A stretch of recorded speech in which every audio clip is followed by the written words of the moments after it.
আমার নাম গড়ু বাড়ি বটে।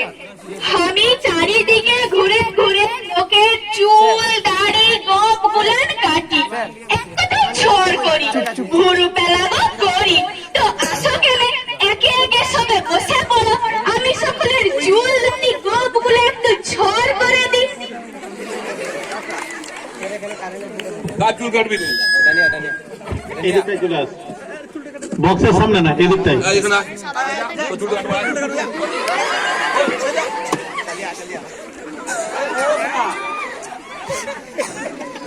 বাচ্চাকে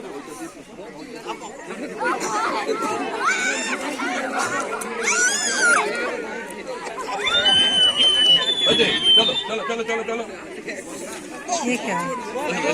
তো আমি আগে এই চাদরটা পরাই দিই, নয়তো তোমাদের যে সাহেব বাবুদের জামা তা নোংরা হয়ে গেলে আমার বাবু দাঁড়ায় নাই।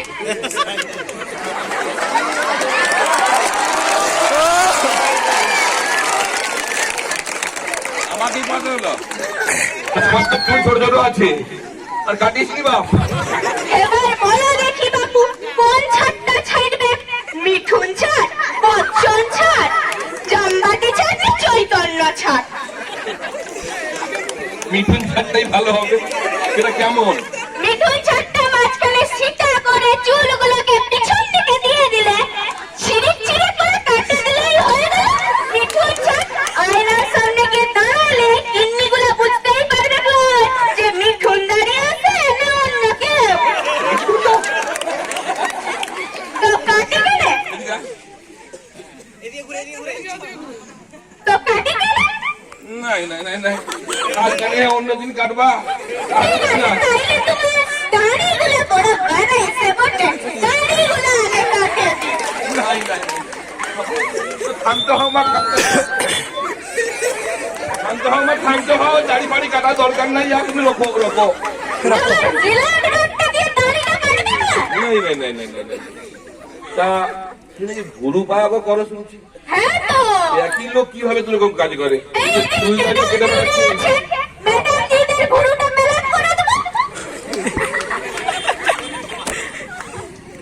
তোমার কি এই যে ম্যাডাম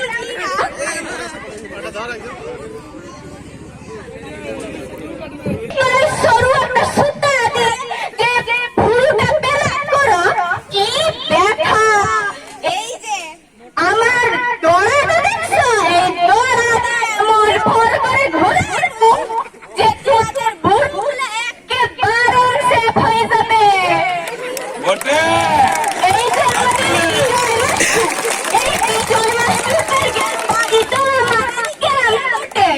এই যে বিজয় মাস্টার আমাদের বলে ভেরিলা আছে দেখছো, আমি মনে হইতেছে দেখে চিনতেই পারে না। তো কে কে কাটবে বলো? আচ্ছা তোমাদের মধ্যে সন্ধি পড়ে বাবুটা কে এটা বলো তো? সামনেই বসে আছে। বাবা তুমি যে চিকন জতর হয়ে আসছো দেখে মনে তো হতেছে নি আজকে ওই ভুরু আর দাড়িগুলো কাটবে। পরে দিন আসবো তোমার ভুরু আর দাড়িগুলো কেটে দিয়ে যাবো। আজকে বড় আসি মোর বাড়ি তো বাঁকুড়া জেলা, অনেক দেরি যেতে লাগবে। তোমার কি এটা জাত ব্যবসা? না না তুমি জাত ব্যবসা করো এটাই? না না, এর আগের বারে এই সময় এখানে আসছিলি, একটা স্কুলে গেছিলি বটে, সেখানকার হেডমাস্টারকে বললি যে দাঁত খাড়ি আর ওই পত্তর পিঠাটা কিনতে। দাঁত খাড়ি দিয়ে যদি দাঁতটা মাজে দাঁতগুলো ফরফরায় যাবে। শুনলি? আপনাকে শিখাইছিল যে যদি আছে দাঁত মাজে দাঁতগুলো নাকি বেশি চিকন হবে, যেটা মোর ব্যবসা লাটে উঠে। তবে যাই বলো পত্তর পিঠার ব্যবসাটা দারুণ চলছে। এই যে হলো নি তোমাদের খাদ্য উৎসব, মাস্টার গুলান দেখি খালি পত্তর পিঠা কিনে।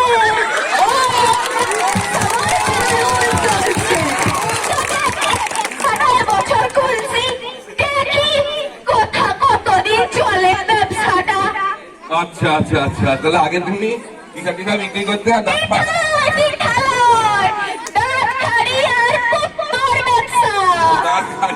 তোর পত্তর ব্যবসা আচ্ছা, হ্যাঁ খুব ভালো খুব ভালো। এবার এই ব্যবসাটা ভালো চলবে, কোনো সন্দেহ নেই। তোমার তো টাইটলন আগামী বছর আমাদের যখন ফুড ফেস্টিভ্যাল হবে তোমার বাড়ি কাটতে আসছিলি আমার বক্সিসটাও দিলে না তুমি না না বসে পরে দেবা। চলো চলো চলো, আমি খুব ভালো হচ্ছে। ছিল